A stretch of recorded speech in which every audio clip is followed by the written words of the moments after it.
Captain Rex Murphy had seen some terrible things in his 30-year military career. Plasma burns that could melt through titanium, alien parasites that could burrow through your skull while you were still conscious, politicians.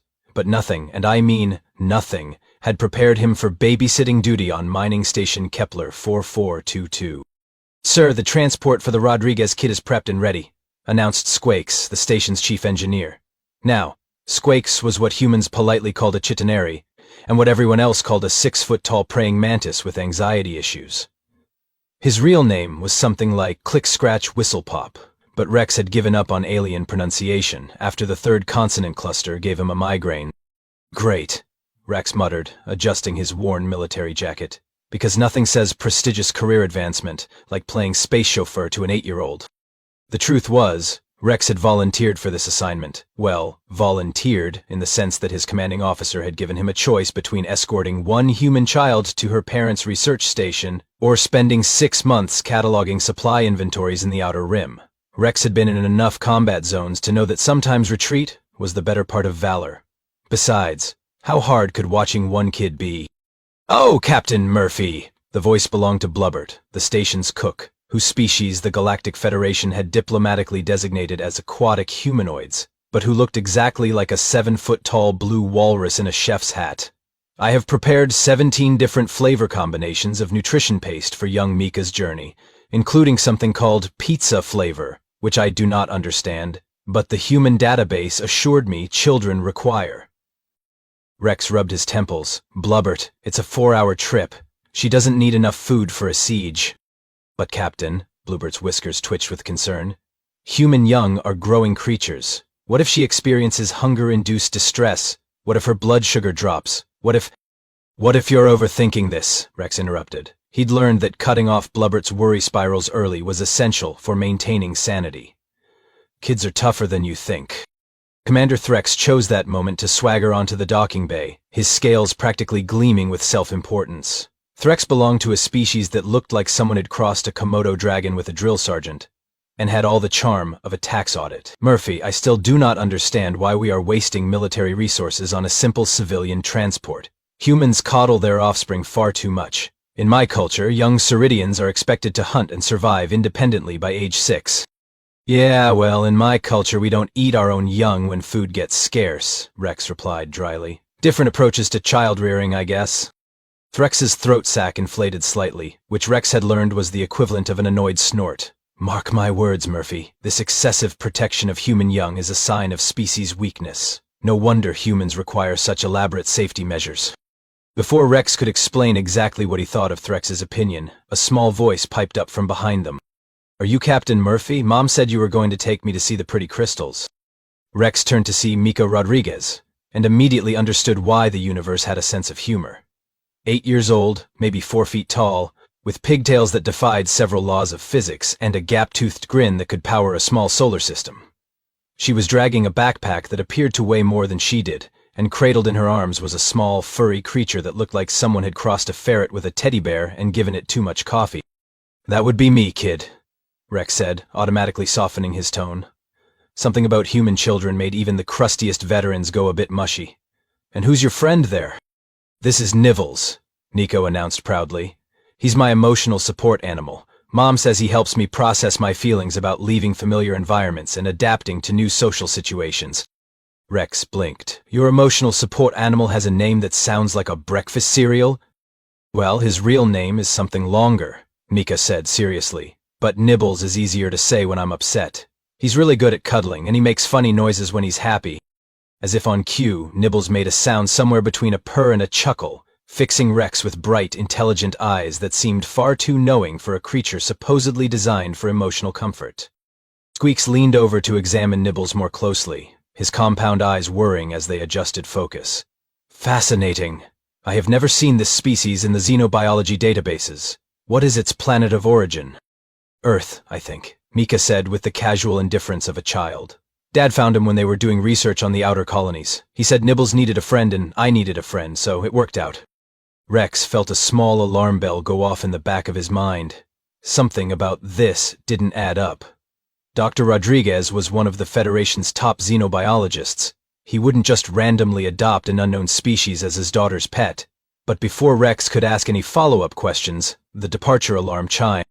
"All right, people, let's get this show on the road," Rex announced. "Mika, grab your gear. Squeaks, run final systems check. Blubbert, please tell me you're not actually planning to come with us." "Oh no, Captain, I am remaining on the station," Blubbert replied. "But I have packed extra nutrition paste in case of emergency delays, and some emergency chocolate, and emergency juice boxes, and—" "We get it, Blubbert. Thanks." As they boarded the transport ship Steady Eddie, a converted cargo hauler that had seen better decades, Rex couldn't shake the feeling that this routine escort mission was going to be anything but routine. The ship's sensors had picked up some unusual readings in the outer system, but Command had dismissed them as asteroid interference. Rex had learned a long time ago that when Command dismissed something as routine, that was usually when everything went sideways. "Buckle up, kid," he called to Mika, who was already exploring the ship with the fearless curiosity of human young. "Next stop, your parents' research station." "This is going to be fun," Nico declared, settling into her seat with Nibbles curled in her lap. Rex really should have recognized famous last words when he heard them. 2 hours into what should have been a routine 4-hour milk run, Rex learned why the universe had named an entire law after him. The Steady Eddie's proximity alarm started screaming like Blubbert during a kitchen fire, which was to say loudly, persistently, and with absolutely no regard for anyone's eardrums. "Squeaks, talk to me," Rex barked, his hands already dancing across the control panel with the muscle memory of 3 decades in uniform.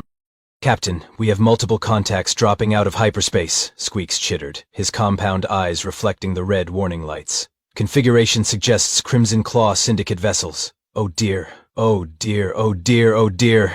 Rex's blood turned to ice water. The Crimson Claw Syndicate wasn't your garden variety pirates who knocked over cargo haulers for spare parts and gambling money. These were the professionals, the ones who researched their targets, planned their operations, and specialized in one very specific, very lucrative business model. Hostages. "How many ships?" Rex demanded, already knowing he wasn't going to like the answer. 7 confirmed contacts, Captain. 3 heavy cruisers, 4 fighter escorts. Squeak's voice climbed an octave with each word. "We are, and I cannot stress this enough, completely outgunned." Rex glanced back at Miko, who was pressed against the viewport with the wide-eyed fascination that only children could maintain in the face of imminent doom. Nibbles had perked up considerably, his small head tilted as if listening to something only he could hear. "Well," Rex muttered, "at least it can't get any worse." The universe, apparently taking this as a personal challenge, immediately proved him wrong.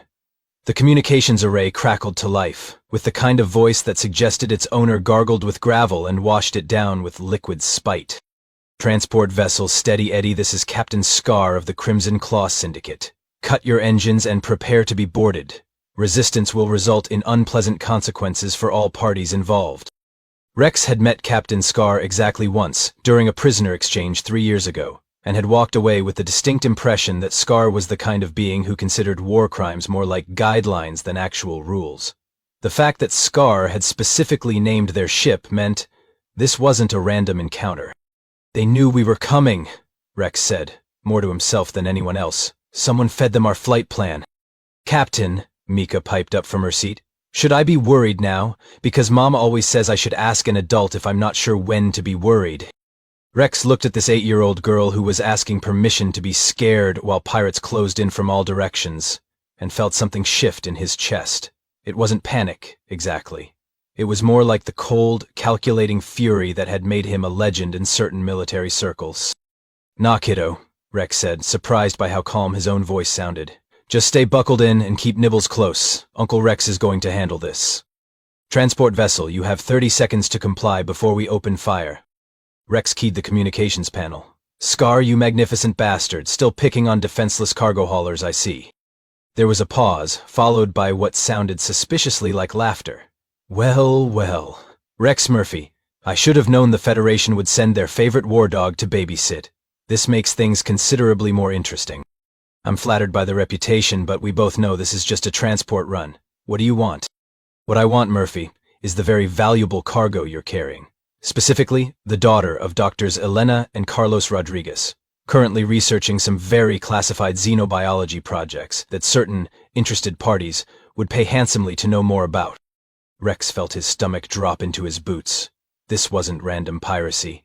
This was a targeted kidnapping, planned and executed with military precision, Someone had sold out the Rodriguez family, and by extension, their 8-year-old daughter. Scar, she's a kid. Even you have standards. Standards are expensive, Murphy, and my employer is paying very well for this particular contract. Stand down your weapons and prepare for boarding. Rex looked at his control panel, mentally cataloging their options. The Steady Eddie was a cargo hauler, not a warship.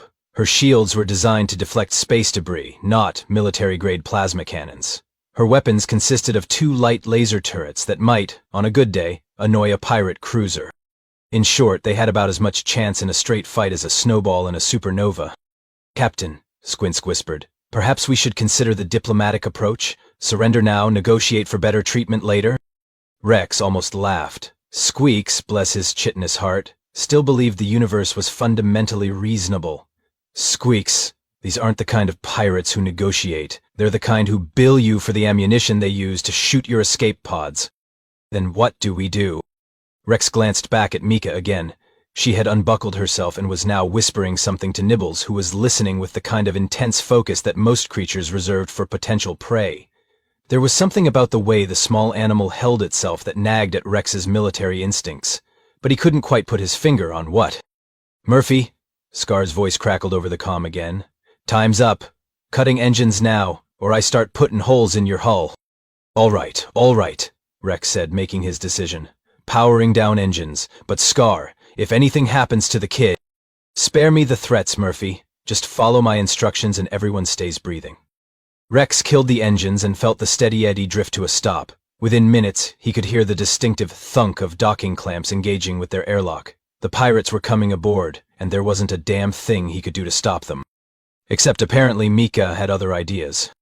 Captain Murphy, she said, in the kind of whisper that suggested she was about to propose something either brilliant or catastrophically stupid. I have a plan. Rex looked at her serious 8-year-old face and felt a chill that had nothing to do with the ship's life support systems. In his experience, when humans said they had a plan, it usually meant someone was about to do something that violated several laws of physics and at least one Geneva Convention. Id, maybe you should just stay quiet and let the adults handle. Nipples says they made a big mistake, Nico interrupted, and her smile was absolutely terrifying. They don't know what he really is.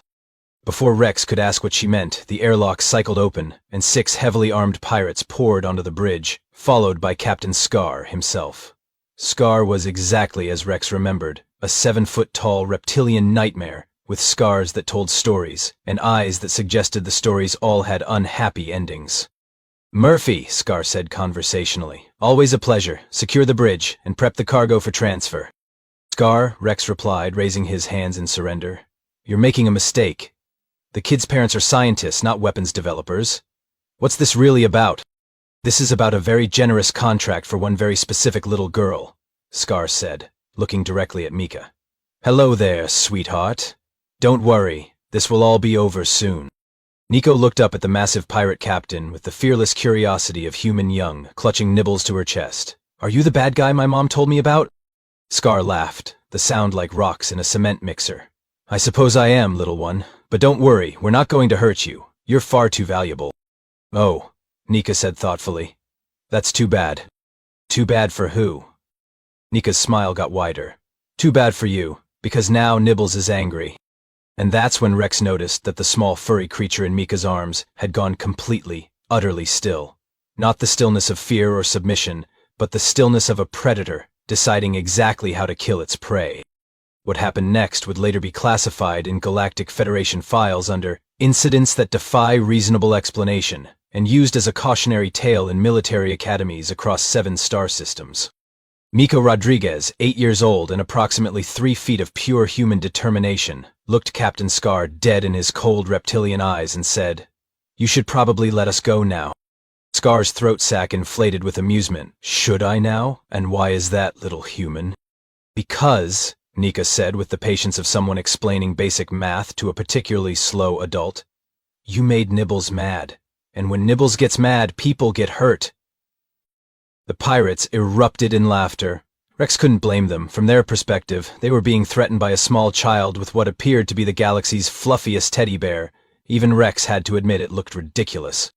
Right up until the ship's lights went out. Emergency lighting kicked in 2 seconds later, bathing everything in hellish red, but in those 2 seconds of absolute darkness, Rex heard sounds that would haunt his dreams for years. Not screams exactly, more like the sound you'd expect if someone had crossed a blender with a chainsaw and given it anger management issues.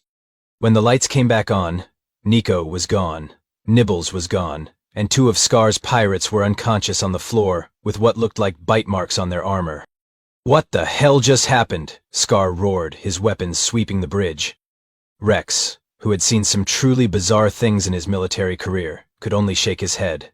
"I think," he said slowly, "we just learned why human children don't come with warning labels. They're the warning labels." "Find them," Scar snarled at his remaining crew. "Search every compartment, every vent, every storage locker. They're just a child and a pet." Rex almost felt sorry for them. Almost. What the pirates didn't understand was that human children were basically tiny chaos engines powered by curiosity and an absolute inability to recognize reasonable limits. Add in what was apparently not actually a pet, and you had a combination that defied most known laws of physics and several laws of common sense. The search lasted exactly 4 minutes before the ship's internal communication system crackled to life with Mika's voice. Sweet as sugar and twice as dangerous. "Attention bad guys," she announced cheerfully. "This is your captain speaking. Well, your new captain. The old captain is mean and smells like fish food." Scar's face cycled through several shades of purple that Rex was pretty sure weren't medically advisable. "How did she access the comm system?" Rex shrugged. "Human kids are like water. They find the cracks in everything and flow through them. Plus, her parents are scientists. She probably knows more about electronics than your average engineer." "Captain Murphy," Nika's voice continued over the intercom. "Nibbles says to tell you that the pirates made a big mistake. They assumed we were helpless." "And are you?" Rex called out, genuinely curious about the answer. "Well," Mika said thoughtfully, "I'm 8, so I can't drive or vote or stay up past 9 on school nights. But I can jury-rig a plasma conduit, reprogram a navigation computer, and I've read all of Mom's xenobiology textbooks. Also, Nibbles is really, really good at hide-and-seek." As if to emphasize the point, the ship's gravity briefly cut out, sending the remaining pirates floating toward the ceiling in a tangle of arms, legs, and creative profanity. "She shut down artificial gravity from inside the ventilation system," Squeaks whispered in what sounded like religious awe. "That requires accessing 3 separate control nodes simultaneously." "Yeah, well, human kids don't really respect the concept of impossible," Rex said. "They just treat it as a suggested difficulty level." The gravity came back on, dropping the pirates back to the floor with satisfying thuds. Scar picked himself up and activated his wrist communicator. "All units, we have a Code 7 situation. The cargo has gone rogue." "Sir," came a nervous voice from the comm. "What exactly is a Code 7? "It means," Scar growled, "that somehow an 8-year-old human and her pet have taken tactical control of our boarding operation." Rex had to admire Scar's honesty, even if the situation was rapidly approaching levels of absurd that would make a comedy writer weep with joy. "Attention pirates," Nika's voice chirped over the intercom again. "I'm going to count to 10, and then Nibbles is going to start getting creative. 1, 2... "He's bluffing," one of the pirates muttered. "What's the worst a kid and a pet can do?" Rex, who had spent enough time around human families to understand the terrifying power of determined children, started backing toward the nearest bulkhead. "You know, in my experience, when a human kid starts counting down, the smart money is on running. 3, 4... Nibbles says 5 is his favorite number. 5. "Sir," came another voice over Skur's communicator. "We're getting reports of something moving through the air ducts. It's fast, and it's making really disturbing noises." 6, 7. "Nibbles wants me to tell you that he's not actually from Earth." 8. Rex felt a chill run down his spine. "Not from Earth?" He looked at Scar, who was beginning to look less confident and more like someone who was rapidly realizing he might have made a career-defining mistake. 9. Nika's voice was still sweet, still cheerful, still absolutely terrifying in the way that only human children could manage. "Wait," Rex called out. "Mika, what do you mean Nibbles isn't from Earth?" There was a pause, and when Mika spoke again, her voice carried the kind of innocence that made experienced adults dive for cover. "Oh," she said brightly. "Daddy found him on one of the Outer Rim research stations, the one where they were studying apex predator behavioral patterns. Nibbles was really lonely, and the other scientists were kind of scared of him, but I thought he was cute. He really likes hugs and bedtime stories and making mean people go away." Rex closed his eyes and wondered if it was too late to request a transfer to inventory duty. 10, Nico announced. And somewhere, in the walls of the ship, something that definitely wasn't a pet, began to laugh. The laughter stopped. What came next was the sound of rending metal, followed by several pirates screaming in languages that Rex was pretty sure didn't have words for what they were experiencing. "Scar," Rex said conversationally, "you ever hear of a honey badger?" "A what?" Scar snapped, his weapon trained on the ceiling, where something was clearly moving through the ventilation system with the subtle grace of a freight train. "Honey badger.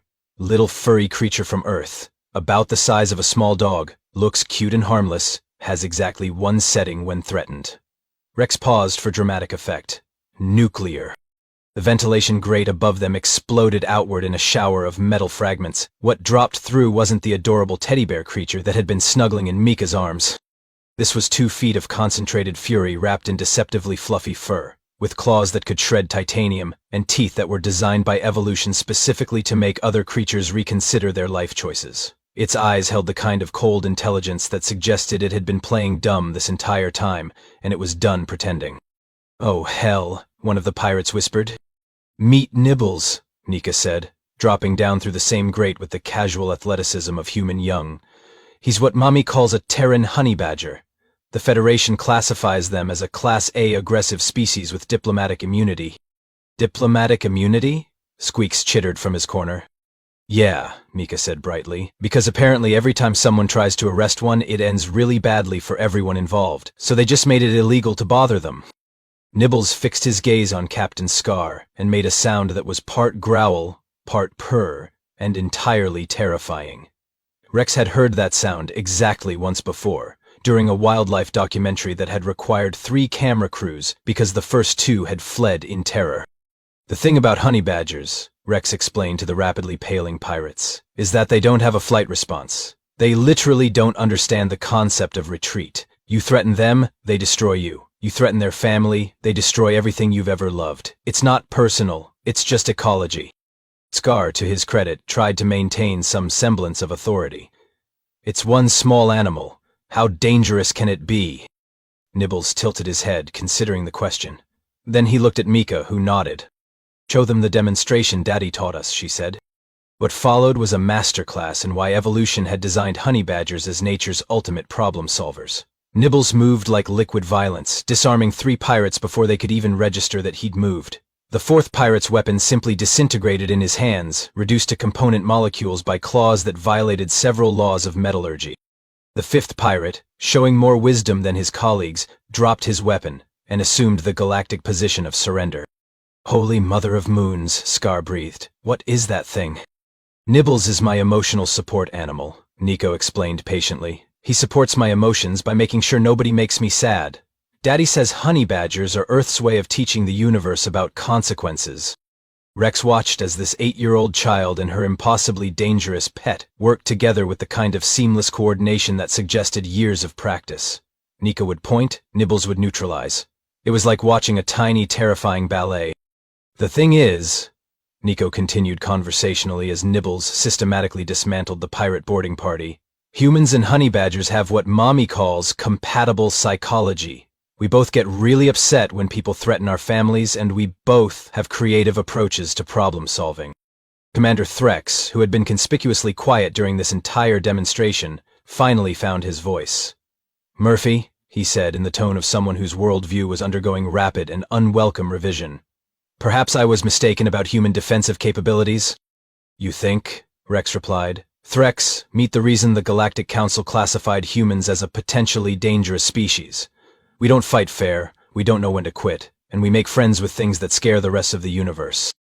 Scar, apparently deciding that discretion was indeed the better part of valor, activated his retreat signal. "All units, fall back to the ships. Mission abort. Repeat, mission abort." "Oh," Nico said, sounding genuinely disappointed. "They're leaving. But Nibbles was just getting warmed up." Nibbles made what Rex could only describe as a disappointed sigh, the kind of sound that suggested he'd been looking forward to showing off some of his more advanced techniques. As the surviving pirates fled back to their ships with the kind of haste usually reserved for escaping supernovas, Rex realized he was witnessing the birth of a legend. Somewhere in the galaxy there were going to be pirate bars where grizzled criminals would whisper stories about the day Captain Scar's crew got routed by an 8-year-old and her pet. And the really terrifying part? This was probably just a typical Tuesday for Mika Rodriguez and her emotional support honey badger. The pirates made it exactly halfway back to their ships before Mika decided they hadn't learned their lesson properly. "Nibbles," she said in the tone most kids reserved for asking about dessert. "Want to make sure they don't try this again?" Nibbles' response was a sound that Rex's military training identified as pure predatory joy.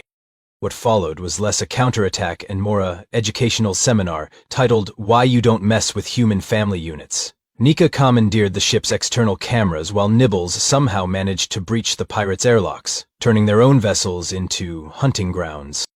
"Captain," Squeaks whispered, his compound eyes glued to the tactical display, "are we watching an 8-year-old child conduct a military operation?"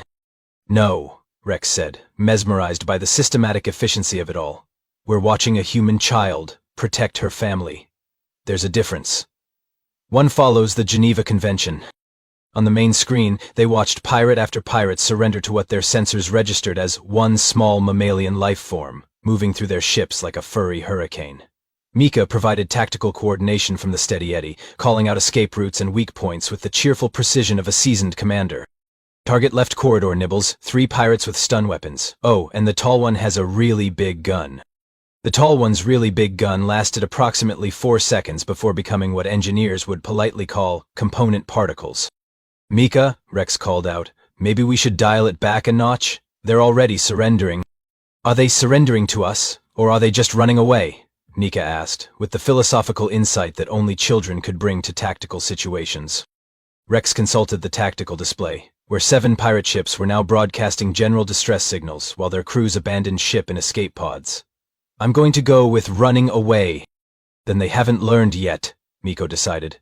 "Nibbles' priority target is the command ship." Within minutes, Captain Scar's voice crackled over the emergency frequency.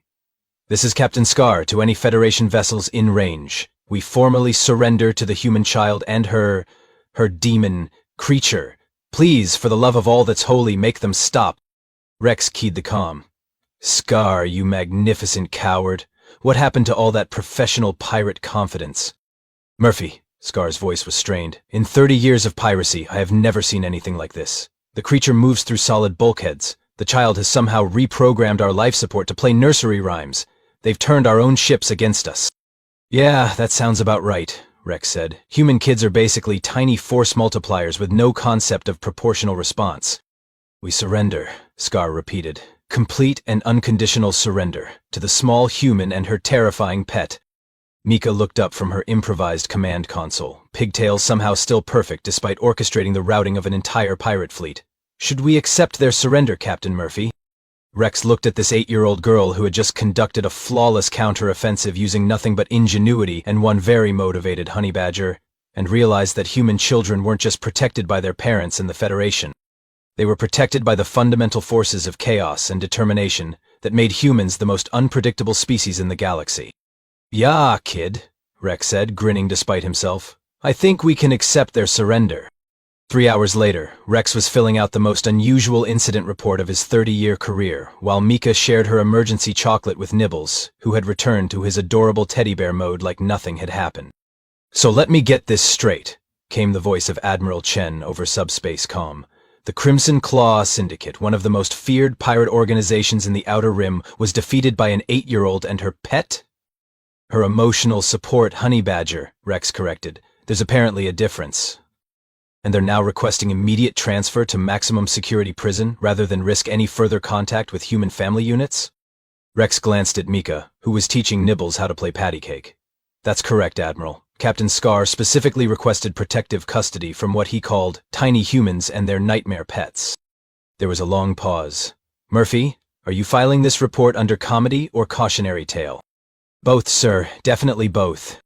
When they finally reached the research station, Dr. Elena Rodriguez met them at the docking bay with the kind of smile that suggested she already knew exactly what had happened. "How was the trip, sweetheart?" she asked, sweeping Mika into a hug. "It was educational," Nico replied seriously. "I learned that pirates don't do their research very well, and Nibbles learned some new games. And Captain Murphy learned why we don't underestimate human children," Rex added, watching as Nibbles received scratches behind the ears from Dr. Rodriguez like he hadn't just dismantled an entire pirate fleet. Dr. Rodriguez laughed. Captain, honey badgers have been humanity's unofficial ambassadors to the galaxy for years. They're excellent at explaining our foreign policy. Which is, don't mess with our families, and we won't mess with your entire civilization. Rex looked at the official commendation he'd received for successfully defending Federation citizens against pirate assault, and shook his head. The commendation didn't mention that his primary contribution had been staying out of the way, while an 8-year-old and her pet handled the situation with ruthless efficiency.